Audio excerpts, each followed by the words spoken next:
Okay, welcome to APUSH study session for Unit 1 test. This will be my first study session for APUSH, just something new that I'm trying for you guys. Hopefully it'll help out a little bit, okay? So let's get into the test. Obviously, this is early part of American history, so we see a lot of colonial stuff. We're into the very end where we start talking about it's beginning to get kind of this our American identity, if you will. So let's talk about the Columbian Exchange. Remember, don't confuse that with the South Atlantic slave trade. It doesn't really have anything to do with slaves. It has more to do with things like livestock, crops, diseases. We kind of talked about that in class. Coming from the old world into the new world. So fairly simple there to keep the Columbian Exchange separate from others. Understand that there were a variety of reasons why European settlers came to America, whether it was religious refuge, wars, God, glory, and gold, of course, were the three big ones, the three G's. Really to be their own masters, to be themselves instead of always working for someone else. This was the land of opportunity. So there were a lot of reasons for people to risk everything to cross the Atlantic and come to the New World. When we talk about the Franciscan missionaries, realize that they were very hardcore on the Native American peoples, that they are forcing them to assimilate into Spanish culture.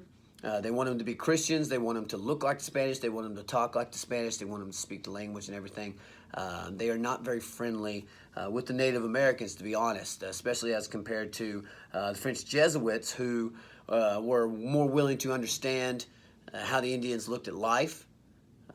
They would learn Indian languages. They would sometimes wear Indian dress, just to basically establish a relationship with the Indians. And that was an advantage that the French Jesuits had. And remember that they had a much smaller footprint on Indian lives than the Spanish missionaries did. So when we talk about the French and the Spanish, as far as their colonization went, there were a lot of differences. Spanish are coming over. There are some similarities. Both are coming over as single men for the most part, especially early on. But the French they get along with the Indians much better.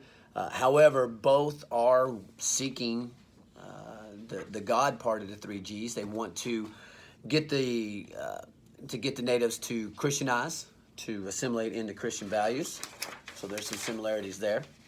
When we talk about the Dutch colony of New Netherland, for whatever reason, and especially since the Dutch were so tolerant and all that, it really failed to attract very many settlers. There just wasn't a huge population of Dutch settlers coming to New Amsterdam, New Netherland. And for that reason, you saw a lot of English and other immigrants seeping into the colony. And we know that that's going to end up with the Duke of York coming in and taking over the colony. Really without a fight, because the Dutch had become so outnumbered. So they just never really able to get many people there. We talk about we switch gears and we talk about the early English colonies. Those colonies are established in a variety of ways, but a lot of your first English colonies, of course, were started by joint stock companies. These groups of merchants that get together to share the investment load, to share the risk. Jamestown being a big one of those, but the Puritans as well. The group of people getting together and basically sharing the load. Eventually, you get more royal colonies and proprietorships and stuff like that, but a lot of your early ones were definitely joint stock companies. Speaking of Jamestown, we'll talk a little bit about Virginia. Without brown gold, tobacco, Virginia doesn't make it as a colony. They just don't. They were struggling. Of your first 500 plus settlers that came to Virginia, only about about 30 something survived. And those are terrible numbers. And they had poor relationships with the Indians. It's not really until John Rolfe takes control of the colony, and not to be confused with John Smith, the guy who kind of saves them early on by making them work.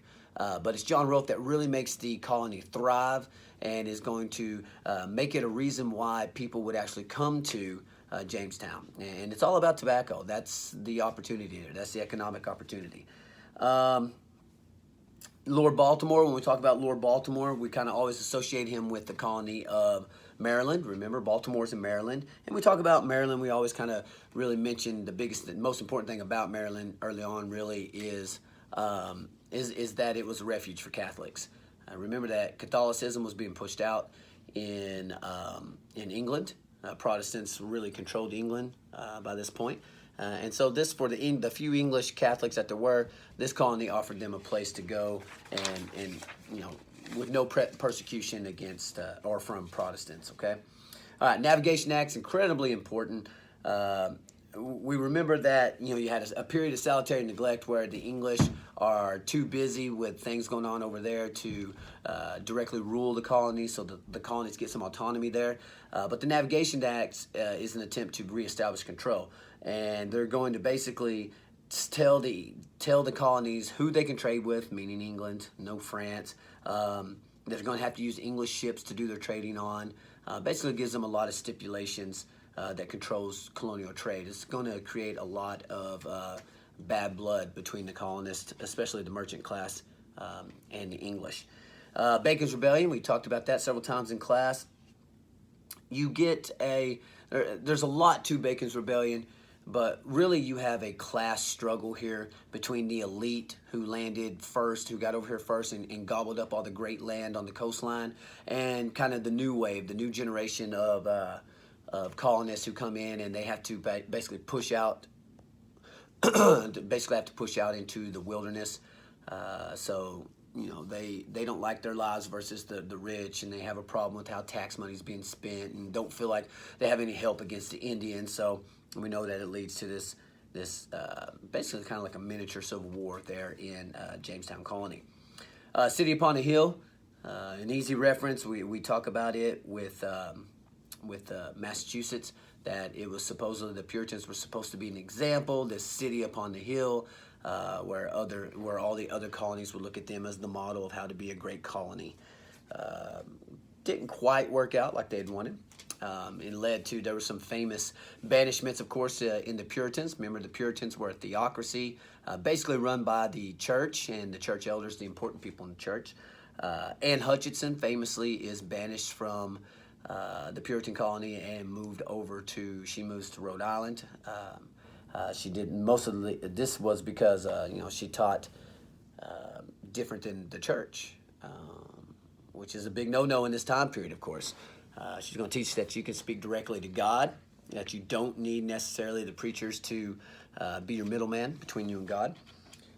Remember that Roger Williams was also banished before her, and he's going to be the one who founds the colony of Rhode Island, and she finds her way there after him.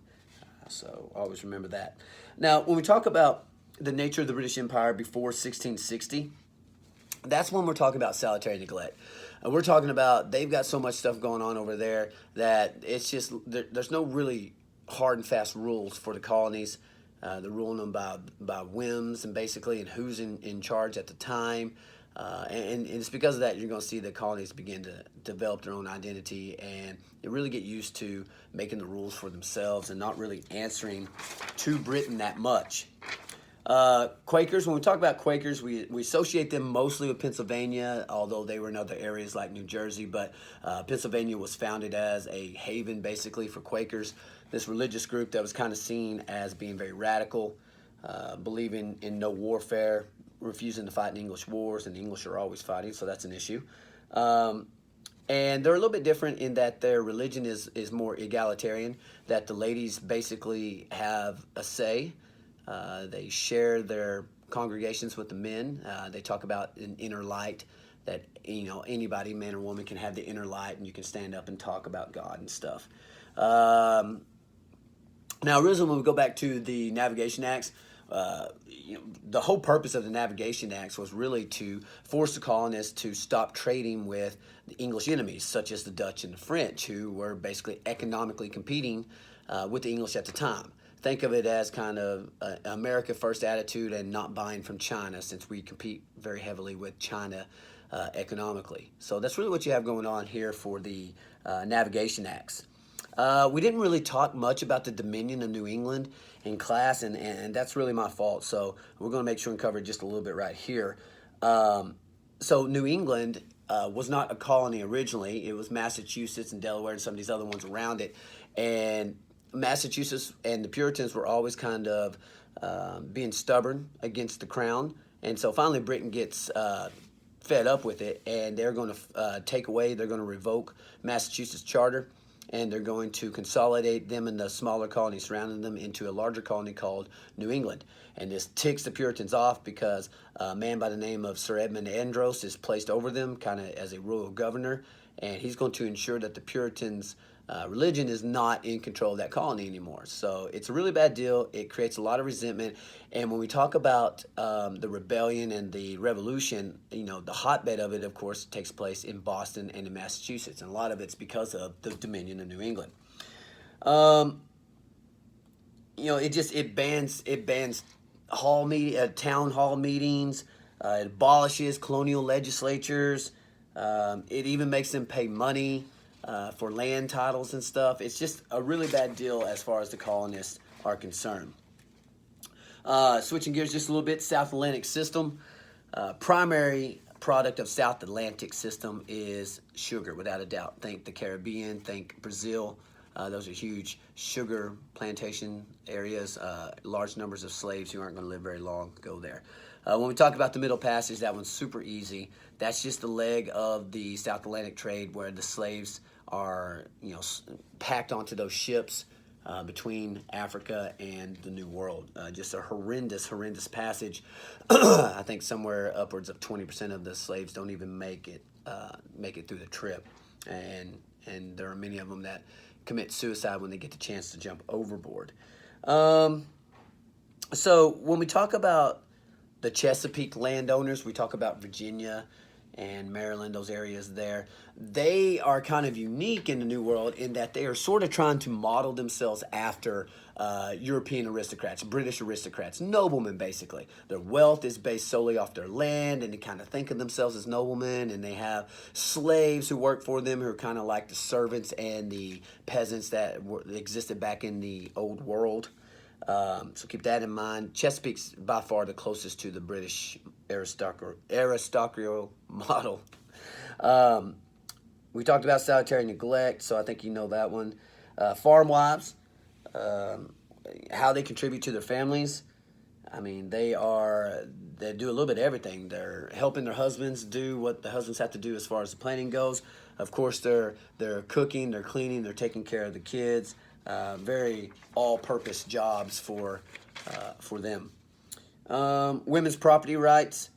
Remember that basically what a woman owned when she went into a marriage becomes her husband's. What was hers becomes his. You know, we joke about it. Guys joke about it these days. It's reversed. You know, that the women control everything. But in this time period we're talking about here, without a doubt, it's very male-dominated, and the men are going to get the property.